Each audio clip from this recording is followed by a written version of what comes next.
آپ دیکھیں کہ شیطان نے آدم علیہ السلام کو سجدہ نہ کیا، اس نے اللہ کی نافرمانی کی، تو سوال پیدا ہوتا ہے کیوں نافرمانی کی؟ اس وقت تو کوئی اور شیطان نہیں تھا جس نے اس کو ورغلایا ہو، تو اس نے کیوں سجدہ نہیں کیا تھا؟ تو علماء نے لکھا ہے اس وقت شیطان تو کوئی اور نہیں تھا مگر اس کے نفس نے اس کو ورغلایا۔ تو نفس وہ بدبخت ہے، بدکار ہے کہ جس نے عزازیل کو شیطان بنوا دیا، یعنی شیطان کو شیطان بنوانے والا جو گرو گنٹھال ہے وہ نفس ہے۔ تو نفس جو ہے یہ زیادہ بڑا دشمن ہوا۔ اب انسان کو گناہ کا جو خیال آتا ہے نا، کئی مرتبہ شیطان کی طرف سے آتا ہے، کئی مرتبہ نفس کی طرف سے آتا ہے، تو سالک کو پتہ نہیں چلتا کہ یہ کدھر سے جو ہے وہ میسج آ رہا ہے، کون میسج بھیج رہا ہے گناہ کا۔ تو ہمارے بزرگوں نے اس کو کھول دیا، وہ فرماتے ہیں کہ جب گناہ کا کوئی خیال آئے اور بار بار اسی گناہ کا تقاضا ہوتا رہے کہ یہی گناہ کرنا ہے، تو سمجھ لو کہ یہ نفس کی طرف سے ہے، کیونکہ نفس کی مثال ضدی بچے کی طرف سے ہے۔ وہ ایک چیز اگر منہ سے نکال دیتے ہیں نا تو کہتے ہیں کہ بس مجھے وہی چاہیے، مجھے وہی چاہیے۔ تو نفس بھی اسی طرح ہے کہ ایک مرتبہ جو خیال آ گیا گناہ کا، یہ بار بار اسی خیال کے اوپر وہی خیال دل میں لاتا رہتا ہے۔ اور اگر شیطان کسی کے دل میں گناہ کا خیال ڈالے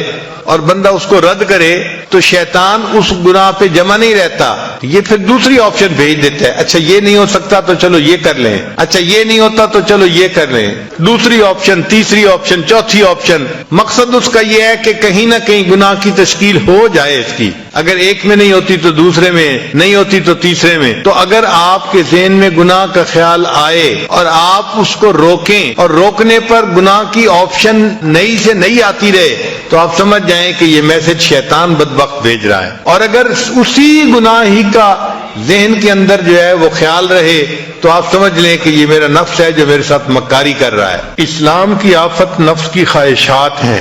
حضرت امام ربانی، حضرت مجدد ثانی رحمۃ اللہ اپنے مکتوبات میں اس پہ بہت تفصیل لکھتے ہیں۔ یہاں پر ایک حدیث مبارکہ پیش کی جاتی ہے۔ حضرت عبداللہ ابن عباس عنہ نے فرمایا ہر چیز کے لیے ایک آفت ہوتی ہے، علم کے لیے بھول جانا ایک آفت ہے، عبادت کے لیے سستی کرنا آفت ہے، عقل کے لیے غرور کرنا آفت ہے، برتن کے لیے بھاری پن آفت ہے، تجارت کے لیے جھوٹ بولنا آفت ہے، سخاوت کے لیے فضول خرچی کرنا آفت ہے، خوبصورتی کے لیے عجب اور تکبر آفت ہے، دین کے لیے ریاکاری آفت ہے، اور خواہش نفسانی اسلام کے لیے آفت ہے۔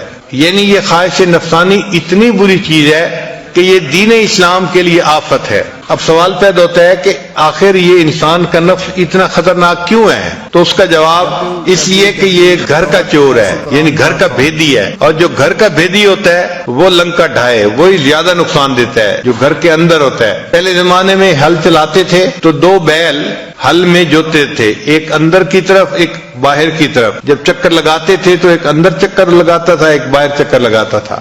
آج کل تو ٹریکٹر آ گئے، معاملہ ہی دوسرا ہو گیا۔ ایک بزرگ کھڑے تھے تو انہوں نے دیکھا کہ اچانک وہ جو کسان تھا نا اس نے اندر والے بیل کو مارنا شروع کر دیا۔ تو اس نے پوچھا بھئی تم باہر والے کو نہیں مار رہے، اندر والے کو کیوں مارتے جا رہے ہو؟ اس نے کہا کہ اس نے ٹاپا مارا ہے۔ ٹاپا مارنا کہتے ہیں کہ آپ ہل چلا رہے ہیں پھر کوئی چیز جگہ درمیان میں زمین کی چھوڑ کے، یعنی روٹین سے ہٹ کے جگہ چھوڑ کے آگے چلے جانا، اس کو ٹاپا کہتے ہیں۔ اور جب بھی وہ ٹاپا مارتے ہیں تو اندر والا بیل جو ہے نا وہ بدماشی کرتا ہے، جس کی وجہ سے کچھ زمین خالی رہ جاتی ہے، ورنہ تو روٹین میں چلتا رہتا ہے سلسلہ۔ تو جس طرح انہوں نے پھر فرمایا کہ میاں اگر بیل نے ٹاپا مارا تم اس کو اتنا مار رہے ہو، جو تمہارا نفس ٹاپے مار رہا ہے، اگر اللہ نے تو اسے پوچھ لیا تو تمہارا کیا بنے گا؟ تو ہم بھی جو گناہ کرتے ہیں وہ ہمارا نفس ٹاپے مار رہا ہوتا ہے، ہمارا نفس ہمیں مکاری کے ساتھ گناہ کی طرف متوجہ کر رہا ہوتا ہے۔ اور یہ نفس اس لیے خطرناک ہے کہ یہ وہ دشمن ہے جس سے انسان کو محبت ہوتی ہے۔ عام طور پر دشمن سے انسان کو نفرت ہوتی ہے، مگر یہ وہ دشمن ہے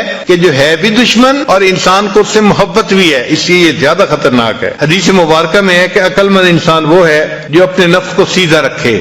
الکیس من دان نفسہ وعمل لما بعد الموت۔ عقل مند وہ ہے کہ جو اپنے نفس کو سیدھا رکھے اور مرنے کے بعد کے لیے عمل کرے۔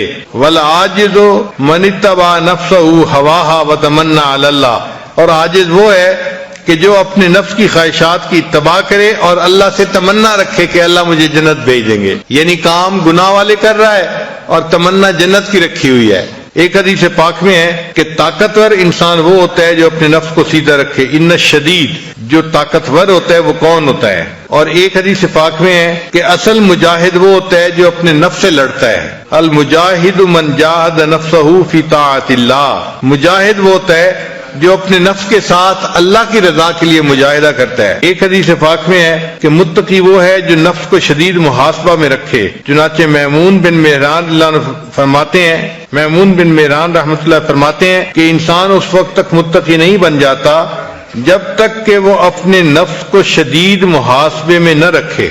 سیدنا صدیق اکبر نے فرمایا کرتے تھے کہ جو شخص اپنے نفس کو اللہ کی خاطر فنا کر دیتا ہے وہ اللہ کے عذاب سے محفوظ ہو جاتا ہے۔ حضرت عمر بن عبدالعزیز رحمت اللہ علیہ فرمایا کرتے تھے کہ افضل اعمال نفس کی مخالفت ہی کی وجہ سے کیے جا سکتے ہیں، یعنی جب انسان نفس کی مخالفت کرتا ہے تو جو عمل اس وقت کرتا ہے اس عمل پر بڑا اجر ملتا ہے، وہ افضل اعمال ہوتے ہیں۔ جو بندہ اپنے نفس کی خواہشات کی پیروی کرتا ہے اللہ تعالیٰ اس سے نیک اعمال کی توفیق چھین لیتے ہیں۔